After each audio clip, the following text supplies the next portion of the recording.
Kamusta mga kapatid? Naalala ko pa, ilang taon na ang nakaraan nang kami nagrally upang ipanawagan ang pagtatapos ng dambuhalang pagmimina na sumisira sa kabundukan at sa buhay ng mga tao. Sa halip na makiisa, may mga tumawa, may mga nagsabing binayaran lang daw kami at may mga Kristiyanong nagsabing hayaan nyo na iyan ay kabuhayan din naman. Pero tingnan natin ngayon, ang mga bundok ay kalbong-kalbo, ang mga ilog ay kulay putik, at ang mga bahay ay lumulubog sa baha. Hindi ito sumpa ng Diyos.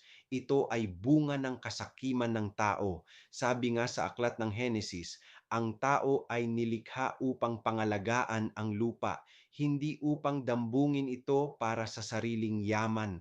At sabi ni Papa Francisco sa Laudato Si, ang pagwasak sa kalikasan ay kasalanan laban sa sarili, sa kapwa at sa Diyos. Mga kapatid, hindi kailanman mali ang manindigan para sa kalikasan, sapagkat sa bawat punong itinumba, may buhay na inilibing, at sa bawat ilog na tinigilan ng agos, may kabuhayang natuyot. Ngayon, habang binabaha ang ating mga lungsod, naway gisingin tayo ng Diyos, na ang tunay na kayamanan ay hindi nakabaon sa lupa, kundi nasa buhay na ating pinangangalagaan.